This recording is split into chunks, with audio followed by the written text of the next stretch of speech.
And then just look up here at Mr. Fat Guy.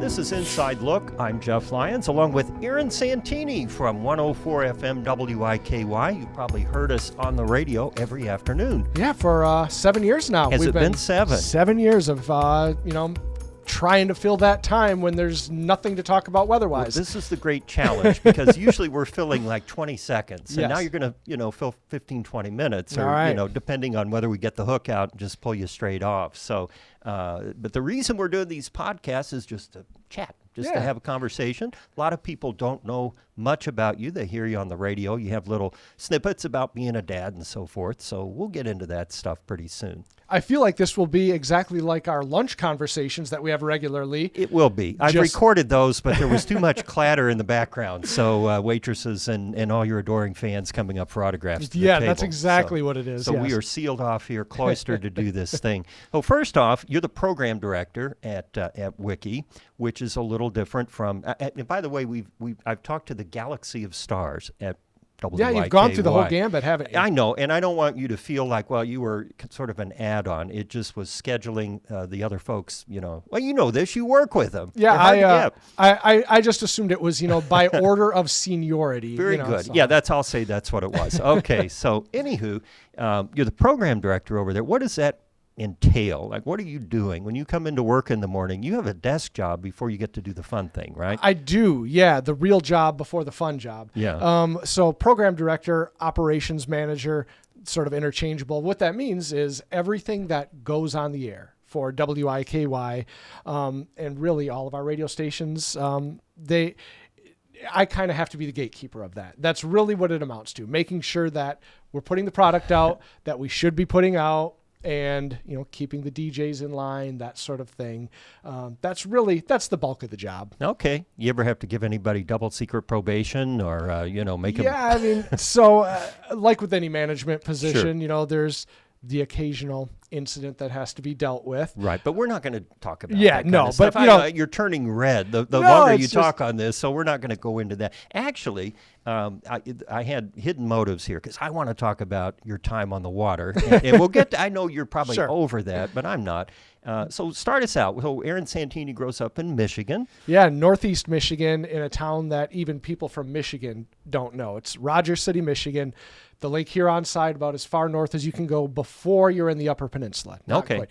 The only point of reference people kind of really understand is Mackinac City or Mackinac Island. Yeah. You've been there, yes? Yes, I have. So you go about 30, 40 miles down the Lake Huron coast. That's where I'm from. I actually looked up a friend of yours who's a fireman on Mackinac Island, and he was off that day. Oh, you had hooked me up and said, you got to go see so-and-so. That's right. Yeah, Jason St. Ange. Shout out to Stange. Yeah. He's the fire chief on Mackinac Island, yes. And for people who look at Michigan, like the glove, you'd be like the middle finger, way up there, right? Very top. Yeah, top. so right there. Yes, right there. So you're growing up. What kind of kid were you in high school? Were you like the class clown? Were you a jock? Were you a geek? What were you? I was all three. If I'm being honest, I was all three. Okay. I mean, it's such a small school. I think my graduating class was 64 or something like that. Okay. So you can't hide. I was voted class clown. I was. I did play sports. I played a couple years of football. I was a golfer, which is odd because I was terrible and still am at golf, but I was, just good enough to be on the team. Played basketball, which that's how I ended up getting into my career field is I was cut from the basketball team my senior year, which was, a devastating event for a high school senior. Had played, basketball with my friends, through junior high and up, get cut from the team. Well, it just so happened that the guy who had done the color commentary was retiring. He retired. That was his last season. And the play-by-play guy, who, just to give you a gauge of how small the town I'm from, he's also the county sheriff. Right. Currently, as we speak, he's still the county sheriff. He sort of said, well, sucks that you got cut, but you can hang out with your friends every game and do them on the radio. All right, then. Off Okay. and running. 30 years later, here I am. Yeah, but it wasn't a direct path because then you spent some time in the. Now, is it the merchant marine? I mean, I know you were a mariner. You worked Yes. on those big ships in Yes. the Great Lakes. So what's the official title? Were you a merchant marine? Merchant Marine would be the official title. Nobody back home calls it that. You're Right. just a sailor. Okay. You're a sailor. Okay. So a little background on my hometown. It's the world's largest limestone quarry. Very riveting stuff. Very Yeah, exciting. it is. This It's is great. Basically, This is my kind of thing. Oolitic limestone, or was it some other kind? the largest man-made hole in the ground in the world. That's what my hometown is known for. So there's basically two things to do for a living there. You know, as a guy, you either work at the quarry, which my mother's husband does currently, or you work on the freighters, which ships the rock out. And a lot of guys, when they graduate high school, just to raise money for college or whatever, that's what they do. That's what I did. That's what my dad did. I had an uncle that sailed. It's just sort of what you do. So I did the play-by-play for the basketball team, graduated high school immediately. I mean, like 3 or 4 days after I graduated, was out on, at the time it was the George A. Sloan was the name of the ship, and I was out hauling limestone all over the Great Lakes. Now, is there any kind of training or orientation, or do you get on the ship and then they say, don't do this? Whoops, you fell over there, buddy. Be Yes. careful, or how does that work? Absolutely no training. So how many people work on a ship? I guess it's all men. 25 to 30. There's a couple of women that do sail, or at least did. Not many, though. It's pretty male-dominated. So you get like a uniform like the guy on the Cracker Jack box, or none So of that I stuff? did, yes, but that's not normal. Yeah. I had actually a pretty cushy job. Most guys, when they come out of high school, if they go out there, they're a deckhand, which is a very labor-intensive job. I was a porter, and very few people want to ever acknowledge that they had a level of privilege in their life. I did not have a financial privilege at all, but the privilege that came with that job was I had an uncle that was a first mate, and a couple of my mom's very good friends were also officers in the fleet. And so they slid me into the porter job, which was a little cushier job. You got your own cabin, didn't have to share a cabin with anybody. Oh, wow. And so are you cleaning up after people? You say porter. I mean, Yes. what does that mean exactly? You're like shining their shoes and setting their towels out There's, and doing their laundry, or what are you doing? There's a term for it that I would use if we weren't on a family-friendly podcast here. It's basically all of that. You are sort of almost the janitor of the ship, for lack of a better way to put it. You're washing the dishes, you're mopping the floors, you're taking care of some of the laundry of the officers and all that. There was still manual labor involved, because the overtime, you could do all the manual labor stuff you wanted for overtime, which you're out on a ship. Yeah. Might as well make all the money you can. Might as well work as much as you can. How often does it go into port? Depends. It could be. Did you get on all 5 of the Great Lakes? I did not. Our ship was not rated for Lake Superior. That's a whole separate rating. But I was on the other. I didn't get to Ontario, so I was on 3. I was on Michigan, Huron, and Erie. And mind you, it was not for a very long time. It was about 3 months. It was one summer, because I went to broadcast school. That was the idea, was I was going to go out there, make money, save it up for broadcast school. I had to pay my own way for that. Sure. I didn't have any family money or help with that. So that was my best option. So yeah, I made enough in those 3 months to pay for my broadcast school. Okay. Yeah. Scariest thing that happened out on the sea, on the lakes? Nothing from Mother Nature. Just some No big storm, or No, in the summer it's pretty calm. Yeah. And my hometown has 2 of the worst shipwrecks in Great Lakes history. Now, everybody knows about the Edmund Fitzgerald. Sure. More people actually died on the Carl D. Bradley, which sank out of my hometown, than did on the Edmund Fitzgerald. It's just that nobody wrote a song They didn't about get a it, song. so people You need don't to know. get Gordon Lightfoot on Right. the hotline here. But no, the 3 months that I was out there, it was all smooth sailing. The only scary part is just some of the old guys, which funny, they're probably, back then the old guys are the age Right. 50, I am 60, now. sure. Yes. Or not even, they were in their 40s, 50s, whatever. But no, some of those guys were pretty grizzled and tough and a little bit intimidating. But other than that, it was a fun experience. I'm glad I did it. I have friends that currently still do it for a living. They've been out there 25, 30 years. Tough to have a home life in that line of work. Sure. So I did it. I can say I did it. that was that. So you go to broadcast school. Where's your first gig then coming out? It's in Gaylord, Michigan, which is in northern Michigan. They make band instruments in Gaylord, Michigan, don't they? Or they're known for something up there. Gaylord, I don't know Michigan. What it is. They set snowfall records. Almost maybe that annually. Too. So that is I really should bring weather into it here, considering what I do. So that was my. It was as close to my hometown as I could for my first job, which was nice. That was, all my friends and family could hear me on the radio.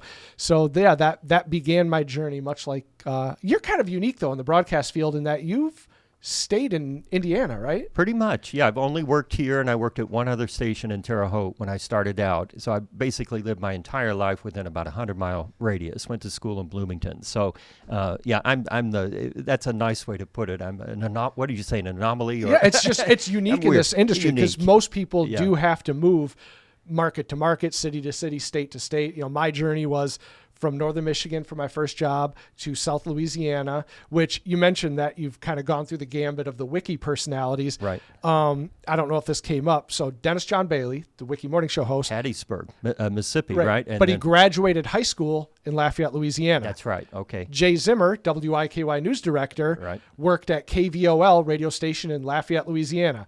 Aaron Santini, afternoon host and program director of Wiki, worked in Lafayette, Louisiana. So all three of us spent time in this town that most people don't even know where it is, which is ironic. It's a great talent incubator, right? Because you make it out of there, you can make it anywhere. Yep. So how did you meet your wife, Lacey? I know that happened during your broadcast adventures. So from Louisiana, I hired into eastern Iowa, a city, Waterloo, Cedar Falls, I've Iowa. been to Waterloo. That was supposed to be, a 2-year career stop and then move on to the next thing. Right. Met an Iowa farm girl and, was there 11 years. So that 2 years turned into 11 years. So that's where we met. She's an Iowa girl and we got married, had one kid, our oldest Wyatt, while we were still in Iowa. Then I had the opportunity to go back home to northern Michigan to work in the Traverse City market for a few years. And that's where our second kid was born. So we had one born in her home state, one born in my home state. And, then in 2000, I have to think about this now, 2018, we made Evansville home, and you got that call and came down here. I did. And it's always fascinating to me because most broadcasters, like you said, they bounced around, especially radio. It seems like even maybe more in radio than television. I don't know if it's more volatile or if you just kind of do your thing and you're like, all right, I'm on to the next. What drove you to move around? I guess advancement in your career, more money or location or what? Yeah. So there's a phrase, I don't know if it's applicable in TV, but in radio, certainly, that, if you want to raise, you have to find another job. Right. That's just one of those things you accept when you got to move on to move up. Choose to do this for a living. And so, each career step was, incremental increase in pay. Yeah. And I was not job hunting. So Tim Helsing, the general manager, he's been at Wiki for over 20 years now. I got an email from him out of the blue, and that's what started the conversation. My name was passed along. So I was not job hunting. He is an excellent salesman, and he sold Evansville to me. And honestly, couldn't be happier. My wife's happy here. The kids, they go to McCutcheonville. They're involved with all sorts of organizations and sports. Well, and you're involved too. You coach, and you guys are really like the example parents. If I'm to believe what I read on Facebook, you got something planned every day for your kids. We do. We try to keep them busy. When we had kids, as I'm sure maybe you've given this advice or other people gave it to you when you first had kids, keeping them busy is the key to keeping them out of trouble. And we really subscribe to that. So it's like, as long as they have things that they're soccer, basketball, chess club, whatever it is, as long as they have something to do. They're not stealing hubcaps or burning down tool sheds. Exactly, right. Exactly. So that's sort of the idea behind it. And yes, both my wife and I were volunteer coaches for Evansville Youth Soccer up in McCutcheonville for 5 years. But they have now graduated past the ability of us to coach them. Right. Neither one of us knew anything about soccer. We just knew they needed help, so we jumped in with that. Bring the snacks in at the end, and yell at the kids to kick it. That's pretty much it. My coaching, my soccer coaching repertoire was me yelling, "Kick it." Sounds good. I got drafted to coach. It was young kids basketball, and I think people think because I'm tall, I know all about basketball. I know zip. My only connection. I was a basketball PA announcer in high school. I couldn't make the team, And I played the role of Larry Bird in a city production in Terre Haute. You know, Larry, of course, Sure, went absolutely. to Terre Haute, Indiana State. And that was it. And I could palm a basketball. I think that's the only reason they said, "Oh, okay, give him that role." And I had a little speech, that Larry Bird gave. But yeah, I like you, I've kind of had this passing, connection with sports, and yeah, I still look back on it and think, I wasn't cut out to play basketball ever. I ran the scoreboard. I mean, I knew early. Run the scoreboard, talk in the microphone. It's fun. There's buttons and knobs, and You are tall enough to be able to dunk. Could you ever dunk? I don't even know what that means, but I'm sure it's. No, I'm kidding. I can reach the rim in some cases right. if I stand on my tippy toes. So you've been here 7 years, Yeah. which I mean, of course, Wiki again is an odd animal in broadcasting because you have a lot of long-term people. They're kind of a legacy, full service of the old school, and yet you're doing all the modern things. I guess my point is, it's a place you could have a 20-year career like Tim, Yes. your general manager. Yeah, and I have no intentions of going anywhere, mostly because we've embraced Evansville as our hometown, and this is the only hometown our kids know. Yeah. And Wiki is a very unique radio station within the industry because we're a small market. We're a small media market Sure. here in Evansville. But it is nationally recognized. So as an example, 2 years ago, it's the Marconi The Marconi Awards. And you guys are piling up awards over there like every year, aren't you? Yeah, we try to, yes. But it's for those that aren't in the industry, it's basically the highest national honor that a radio station can win. And we did win that in 2023. WIKY was the small market radio station of the year. And so myself and Tim, we got on a plane, we flew to New York, got dressed up in our suits. And it was very surreal because even though I've done this, this is surreal for me to be on this side of the interview. Right. Because I'm so used to being the one. I have interviewed Oscar winners. I've interviewed Emmy winners. I've interviewed Grammy winners. But I was totally just starstruck at that ceremony because Rich Eisen from ESPN, he's the host. Jim Brown from NFL football and NFL Today, he's up. I'm talking to them like colleagues, not, trying to not fanboy. And, Right. And so we're sitting there and I don't think we thought we were going to win. You never really, I've got this in the bag. You never really think that. And they announce us. And I looked at Tim and I was like, you going to go do the speech? He's like, nope, that's all you. I had nothing prepared, nothing. And so I got up there and I winged it. And, you got the bright lights just shining down on you. I remember 70% of what I said in that speech. I give myself a C+ on it, and then picture, and sit back down. Holy cow! What just happened? and you've interviewed all these famous people. I've interviewed everybody at Wiki. So I'm moving up in the world. So what's your favorite part of what you do? I mean, obviously you enjoy it. I've heard you on the radio. Of course, we talk to each other. Yes. It's different, by the way, hearing you. One way where it's just in the car and I hear you, which is rare, by the way, because we're always working at the same time. Yeah, we do have the same hours. But yes, yeah, I have heard you, and of course, and you just seem to really, have a good time. So the part that pays the bills is the behind the scenes part. The what I do not on the air. The part that's fun is being creative on the air. That's the part that's fun. So that's what I really enjoy. I at 3:00 I go on and I'm live on Wiki and it's whatever needs to be done that day. And the thing about Wiki is you never know what you're going to do that day because you had alluded to it earlier. I think most radio stations, they play music, they might do weather, whatever. That's pretty much it. Wiki, we do whatever the day calls for. If there's a breaking news story, we're on that. If there's a breaking weather event, then it's you. Right. We simulcast you. And then if there's nothing going on, well, we can just have some fun and goof around, do some contests, give away prizes. So I never know what I'm going to get walking in that studio. And that's what I enjoy the most. It's fun.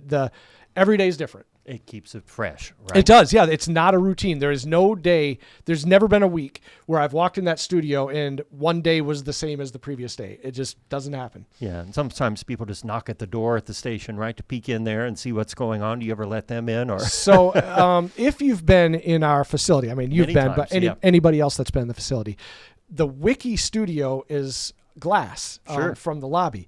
And all I can think is most people believe that it's like one-sided glass where we can't see them, but they can see us, because they'll come into the front desk, they'll come in to claim a prize or whoever, and they do this thing where they're looking through the glass and looking at us, and I'll wave, and then they get startled and realize, he can see me.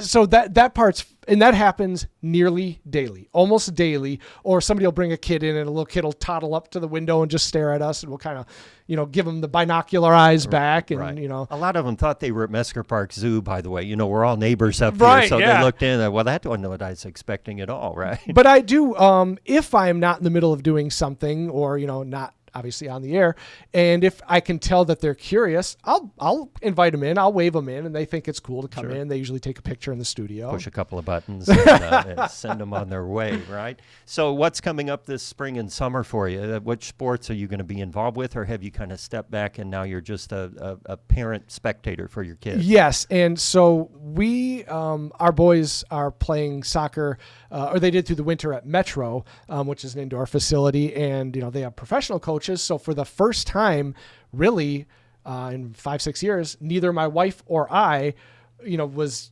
coaching, to volunteer to coach, and it was really nice. This was our first experience through this past winter of just being mom and dad cheering, and so I think those days, again, their abilities have gone past what mom and dad volunteer coaching can help them out with. They can fly solo now. They can. But last summer, the city of Evansville has a youth golf program. They did that. Right. And they really enjoyed that. So not sure. We haven't really landed on anything summer. When does the skydiving begin? Did you break that to him? We're going to do skydiving lessons. No, I'm kidding. You know what's funny? My 9-year-old would be like, okay, let's do it. Yeah, he where's would the have, plane? Yeah, he would have no issues with that. You ever done that? I've done it twice, actually. Seriously? I have. Oh, I thought this is a new fun fact about Aaron Santini. I would have guessed, but I didn't know. So why? Was this like a promotion thing that you did, or did you just do it on your own? So I'm an adrenaline junkie, which if you listen to me on Wiki, you're not going to get that aspect of my personality just because that's not what we do and what we present on Wiki. But I'm an avid motorcyclist. I've owned boats my whole life, and I'm just a general adrenaline junkie. Used to go chase every roller coaster. Are you familiar with Cedar Point? Yeah, Cedar Point up north of Toledo there. Been there 15 times whenever they have the next biggest, fastest roller coaster. Well, I don't want to, dwell on my advancing age, but probably 5-6 years ago, my body did not react the same way to the roller coasters as it once did. So, things hurt for days and weeks afterwards. So that ship has kind of sailed. But just as an adrenaline junkie, I did skydiving once and enjoyed it so much. I did it a second time. Funny story about the second time I went. A buddy of mine went with me, and he passed out in the skydive. Didn't remember a moment of it. Now, was he tethered to the other guy so he could pull the? Yeah. So if you're not licensed, clearly he was, or we would have been talking about a wonderful funeral. Right. So yeah, when you go just as a as a citizen, you're tethered to somebody. You have to go many, many times to get certified to go by yourself. And so my buddy, I talked him into it. I told him how amazing it was the first time. He's like, all right, I'm going to go with you the next time. So that we're clipped in and we're jumping out of the plane, and you're not close enough to see anybody in the jump. You're spaced out far. But I landed first, and then I look and I see him descending down, and he's just limp. Right. Just completely limp. And he lands, and he kind of shakes it off. And so he I don't whether it was the adrenaline of it all, whatever, he passed out. Jumping out of the plane, and the guy he was tethered to basically had to land him as dead weight. Spent all that money and didn't remember a second. Very expensive nap to take coming down. Well, we'll be looking for you in the sky, or more likely listening to you on 104 FM WIKY in the afternoon. I'm so glad you came over here just to share a little bit more about yourself with our listeners. We never had this kind of time, and I know you have to edit me because I'll send you down the wrong track and we get to talking about stuff. No, never. But there's these little bitty snippets that you got to do in the afternoons. I appreciate you taking a little extra time here on Inside Look with me. Absolutely. Thanks so much, Jeff. Thank you so much, Aaron Santini. I'm Jeff Lyons. If you want to hear more of Inside Look, you can get it wherever you listen to your podcast. You can also watch Inside Look on the 14 News YouTube channel. For Inside Look, I'm Jeff Lyons. Thanks for joining us today.